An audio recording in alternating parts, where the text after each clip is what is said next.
Vamos lá, então. Então, galera, estamos estando? Acho que tudo de ótimo. É, o que eu estou querendo falar é mais reclamar que a gente está pesquisando alguma documentação do Postgres e cada hora chega numa versão diferente. Create Index 9.1. Beleza, agora sim. Versão 9.1. Drop Table 8.2. Foreign Key 8.3. Aqui, Partition Table, duas versões. Você vai buscar com outro buscador, mesmo resultado. Ele nunca pega a versão mais recente. Então, eu acho que para quem está começando com Postgres, para quem está começando, fica confuso. E é chato pra caramba você clicar na versão, depois você tem que ir na corrente lá dentro. Eu dei uma investigada, o sitemap parece que está priorizando as versões de uma forma meio que coerente, tentando jogar prioridade para a current, mas o que resolve ser canonical.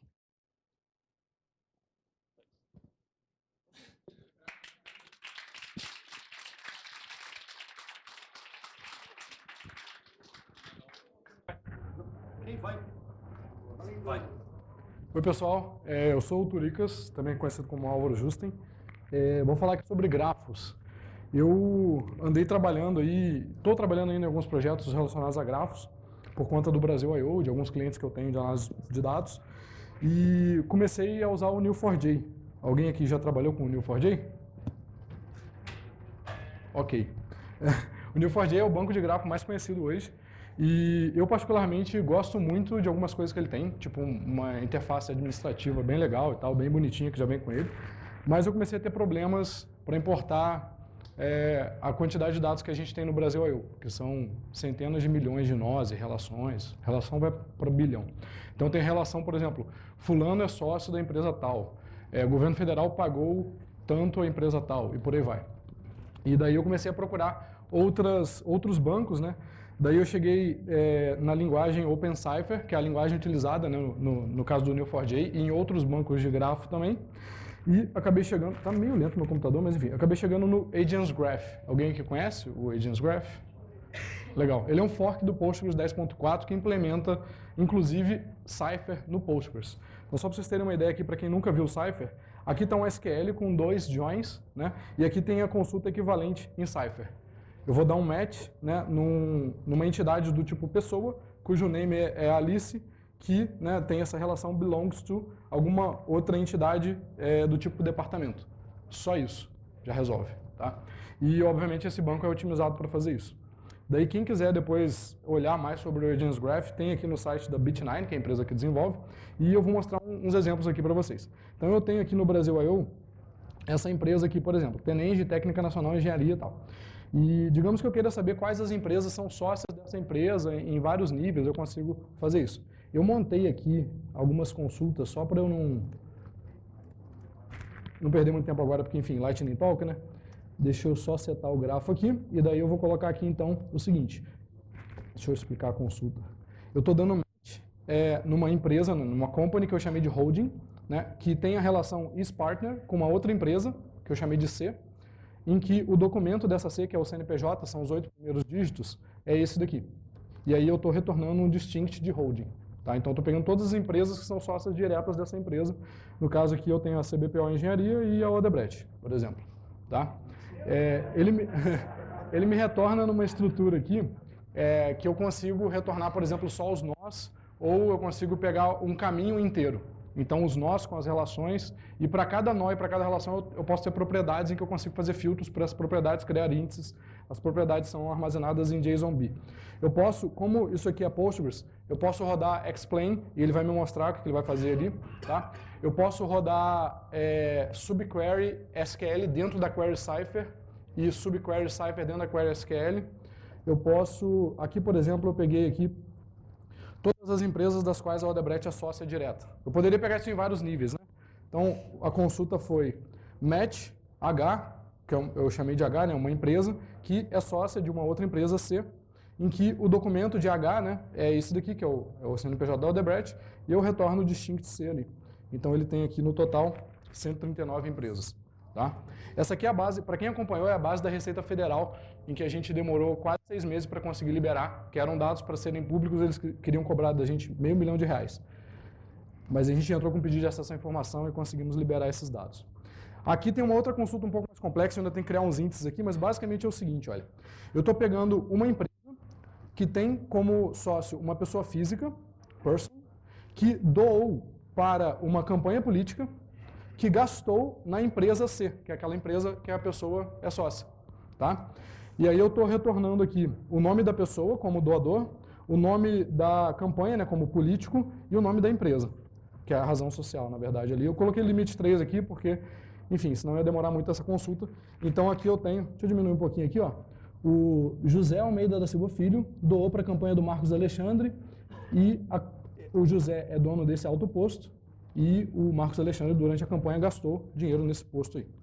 Daí eu comecei a desenvolver uma interface gráfica para isso, usando, enfim, JavaScript e tal. Então aqui meu tempo já está acabando, eu vou procurar aqui, por exemplo, esse camarada aqui, que é dono de algumas poucas empresas de ônibus no Rio, e aí eu posso ir expandindo aqui, por exemplo, só as conexões de saída. Eu consigo ver, o pontinho azul é uma empresa, o pontinho preto, né, é uma pessoa física. Eu consigo ir expandindo aqui e vendo todas as relações que ele tem. Cada uma dessas aqui é uma empresa. E é isso aí.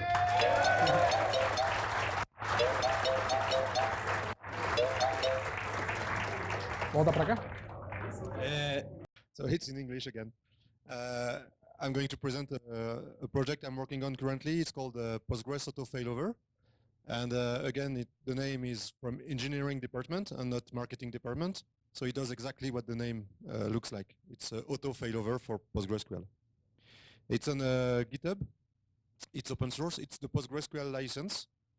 So it's for me, it's the first time I see a project copyright Microsoft and license the PostgreSQL license. So it's interesting times.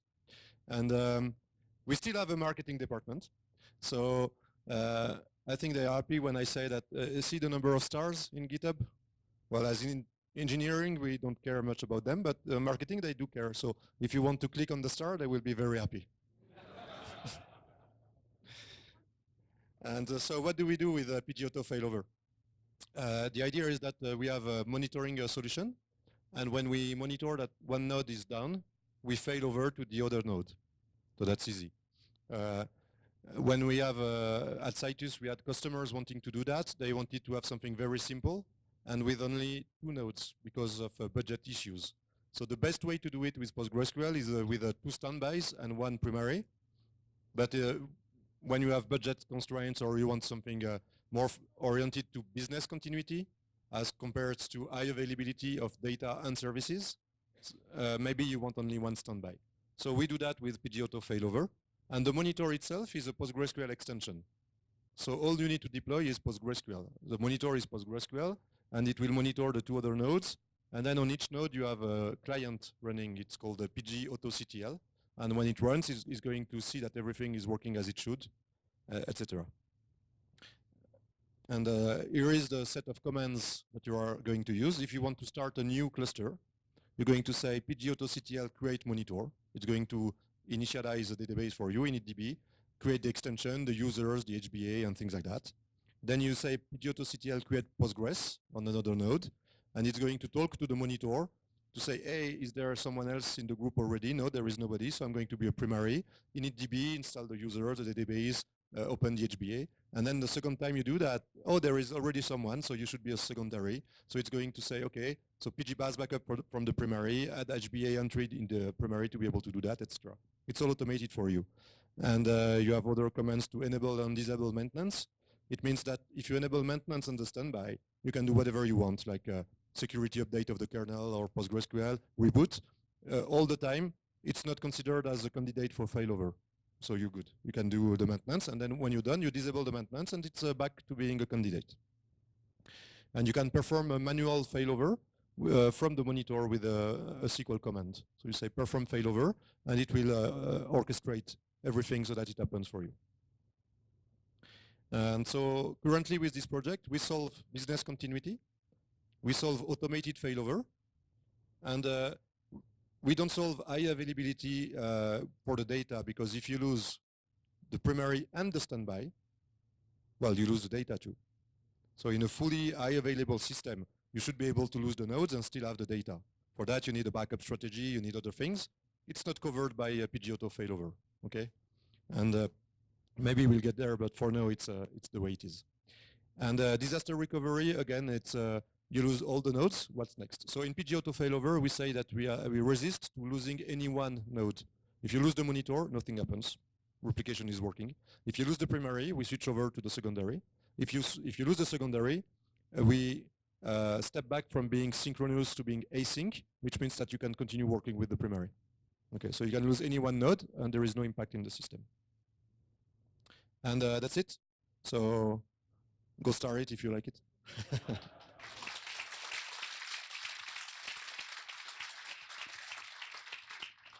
Olá, pessoal.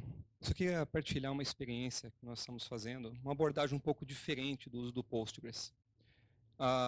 Nós fizemos uma versão da libpq em JavaScript. libpq é a biblioteca mais baixa de acesso, né, ao banco de dados. E nós eliminamos o middleware do processo de desenvolvimento da aplicação web.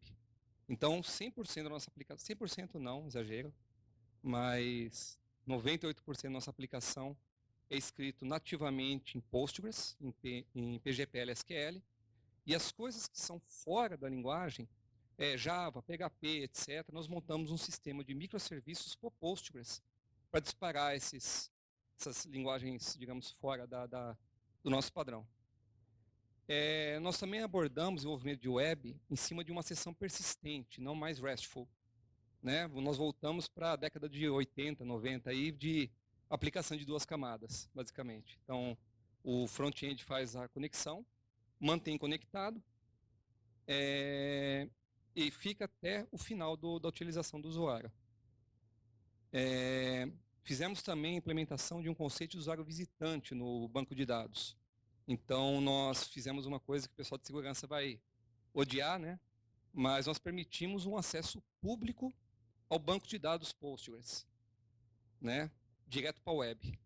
E nós bloqueamos todo o uso a partir de ACLs. Então, a gente tem sistema de restrição de consumo, restrição de DDL.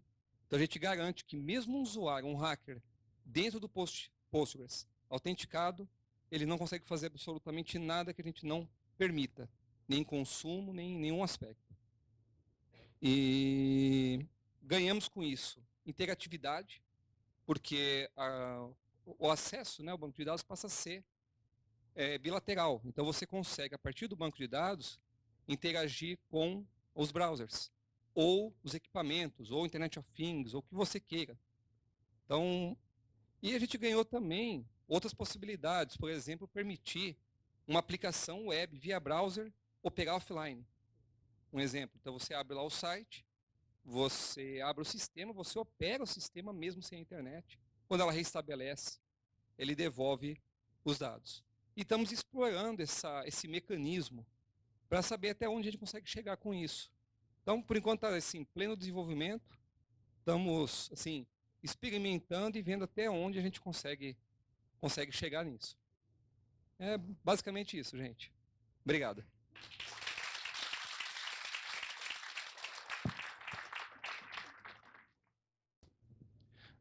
Boa noite, senhoras e senhores. Eu sou o Marcelo, eu sou DBA de MySQL, na verdade.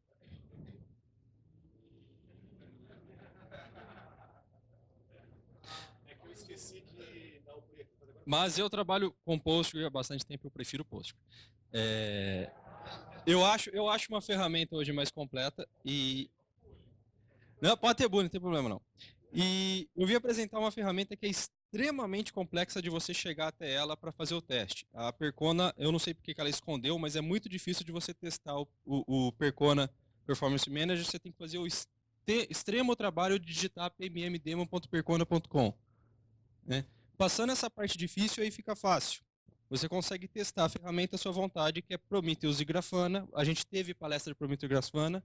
Vocês vão ter um acesso read-only, mas você pode baixar o Docker da PMMDemo pelo site, tem as instruções de como você instala o Docker. Já vem com a Grafana e com o Prometheus configurado, pronto, rodando. Você direciona a porta do Docker e brinca à vontade lá criando ferramentas. Por enquanto, não temos tudo o que gostaríamos no PostgreSQL. Mas temos aqui o suficiente para brincar de fazer troubleshooting. PostgreSQL está aqui, tem vários Mongo, MySQL, Perconnect DB Cluster, até RDS Aurora, o PMM está pronto para tudo isso. E vamos dar um alô, cookies. Não aparece aqui porque a tela está pequena, então eu tenho que ir direto no menu de Postgre. E por enquanto só temos o overview. Né? A ferramenta vem pronta com esse dashboard. Você pode criar mais. E a ferramenta, ela tem algumas coisas bem legais de troubleshooting neste dashboard. Já dá para enxergar se você está tendo problema com full scan. Já dá para enxergar se você está tendo problema com falta de recursos na máquina. Está passando fome em CPU, memória ou disco. E aqui está mais a lentidão da rede. Não é do demo, não. O demo até que é relativamente rápido. Apesar que eu não sei como está ultimamente. E todos os recursos do dashboard, que é bem grande aqui, vocês vão ver, são os atuais, mas não os únicos que estão sendo desenvolvidos. Estão adicionando cada vez mais recursos no dashboard do PMM para PostgreSQL. Está em constante desenvolvimento. E temos problemas técnicos. Muito bem. Está bem tortinho aqui, porque essa tela está reduzida para caber, mas é mais bonitinho. Conexões aqui, idle ativas, conexões ativas. Eita. Como está a leitura, né? Importante saber o que é returned e fetched. Se esse negócio está discrepante é porque você está lendo muito e voltando pouco. Seu filtro não está bom, sua indexação não está boa. As atividades do banco já de cara em duplas lidas. Muito importante ter isso de cara, que se tem um spike aqui, já é um problema. Transações, duração da transação, se está usando temp file, número de locks, conflitos, como que está o uso do buffer, o cache, que é importantíssimo, né? E no final, o checkpoint status, que a gente olha bastante no PostgreSQL para ver se não está judiando muito do IOPS, querendo fazer checkpoint o tempo inteiro. Eita, tá misturando os dois botões aqui. Tem mais detalhes que estão sendo desenvolvidos. Essa ferramenta está em constante desenvolvimento pela Percona.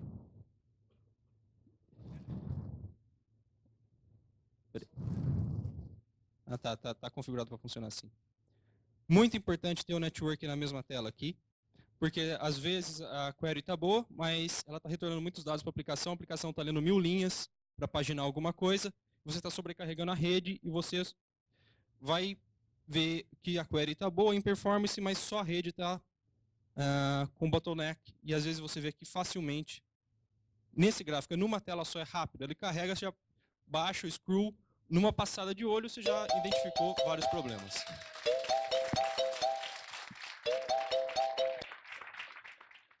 Pessoal, boa tarde. Obrigado a todos pelo evento.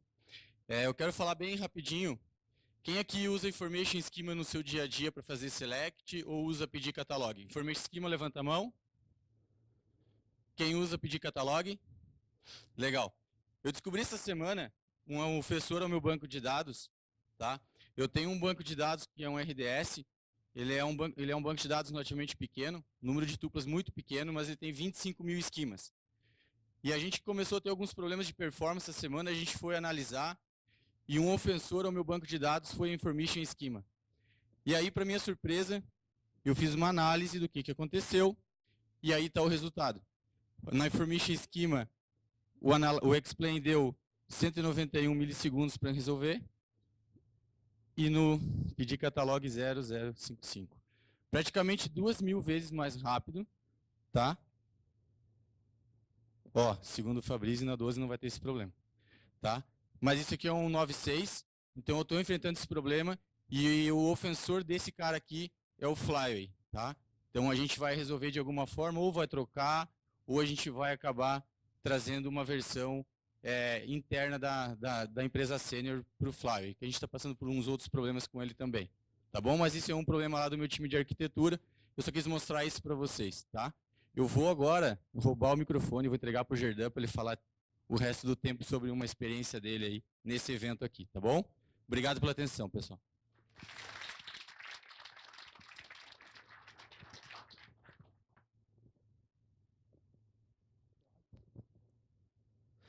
Boa tarde, pessoal. Eu sou a pessoa que mandou um ticket ontem, uma mensagem de texto no Telegram dizendo: amanhã, às 10, não vai ter a palestra de JIT. Tá? Passei da banda ruim, foi 1 mês para fazer essa palestra, e eu não consegui definir o comportamento do JIT. Pedi ajuda para os colegas, inclusive, cadê o Raul? Tá ali escondidinho, Cleison, o Heron já foi embora. Conversei com outras pessoas, e o JIT continuava performando pior do que as consultas normais. Mandei a mensagem, a gente ficou ontem até 3h30 da manhã. Tem uma coisa que dá para mostrar rapidinho, deixa eu ver. Dá tempo. Dá tempo.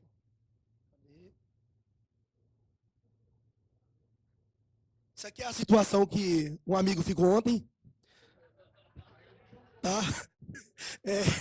Nessa hora ele estava vendo um vídeo do Andrés Freund explicando sobre JIT. Tá?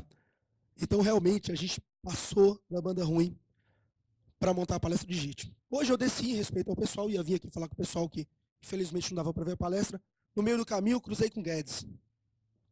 Aí Guedes já chegou aí. Cara, que negócio é esse que você não vai dar palestra? Eu falei, velho, eu fiz PPT, fiz tudo, mas a demo não funciona. Não performa melhor com a resolução. Aí ele, vai lá e conta então o teu erro. Falei, calma então, fui lá, busquei meu notebook e ficou como aprendizado, pessoal. Não foi minha primeira palestra. Provavelmente já deve ser a 11ª. Todas as outras deram muito certo. E essa deu certo também. Cometi um erro de sair antecipado e falar, não vai ter, não vai ter, não vai ter. E no final deu tudo certinho. Então, o que fica de experiência? Para você que às vezes tem vontade de falar, passar uma experiência, monta a tua apresentação, vem e fala. Né? A gente não está aqui só para contar acerto. E o erro também ajuda bastante. Inclusive, no final da palestra, qual foi o sucesso? A gente conseguiu fazer o JIT performar melhor do que as consultas padrões interpretadas do Postgres. Tá? Ou seja, ficou aprendizado e foi um sucesso ainda. Valeu, pessoal. Obrigado.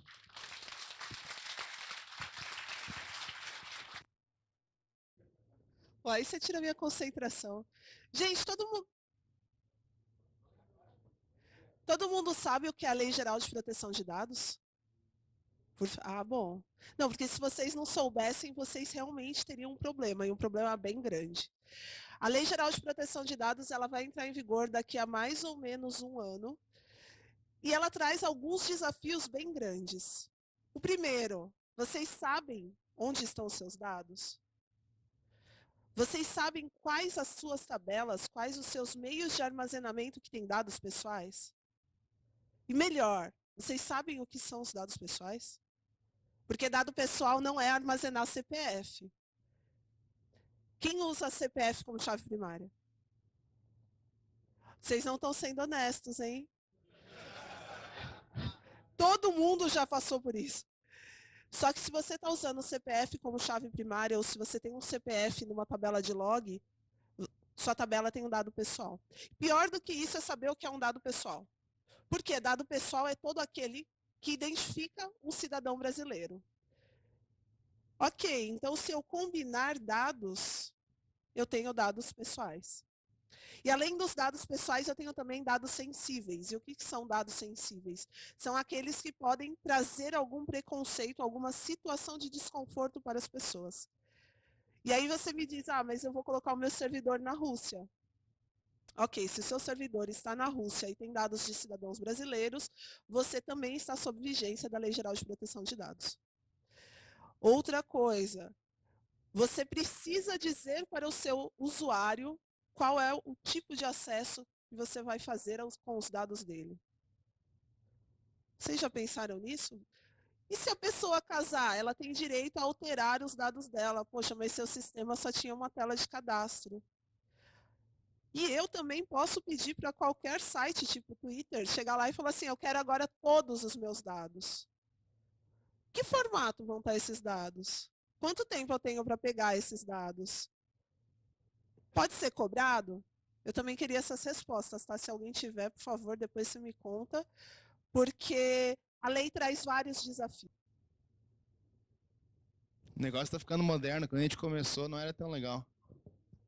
Galera, eu queria falar sobre uma ferramenta que eu descobri faz pouco tempo, que eu acho que é uma dor para todo mundo, que é gerenciamento de esquema. E antes eu queria falar também que a firma está contratando, se vocês quiserem. Alô, alô, alô. Firma está contratando, fala comigo, eu faço, eu ajudo, tá? Eu queria falar sobre o Skit. Eu não tenho muito tempo, então vou enrolar o máximo que vocês puderem para vocês me trollar, né? Eu me sinto menos culpado por trollar todo mundo. O Skit é uma ferramenta de linha de comando, eu acho que ele é escrito em Perl, e eu gostei muito desse cara e eu quero falar dele hoje porque ele funciona como Git, assim. Tu cria um projeto, uma pasta, esse cara fica todo versionado, você pode usar o Git para controlar ele e tudo mais. E o que é bacana, deixa eu ver se eu consigo achar o tutorial aqui.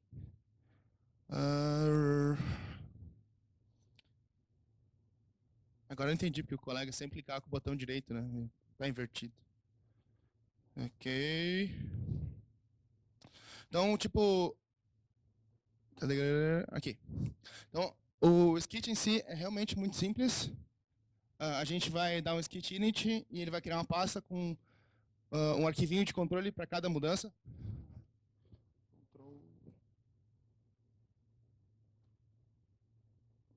Aqui. Ó, essa linha especial aqui, Skit init. O que esse cara vai fazer para a gente? Ele vai criar uma pasta e dentro dela um arquivo de configuração e 3 pastinhas. E o que eu acho muito legal sobre isso é que toda a migração que ele vai fazer, ele vai criar, a gente vai ter 3 estados para ela, para aplicar a migração, para reverter a migração e para verificar se a migração foi realizada. Então é massa porque isso traz um conceito novo para a gente, que é teste, porque a gente só cria script e roda, se o deus do banco de dados estiver lá junto com a gente naquele momento, funciona, se não funcionar, fudeu.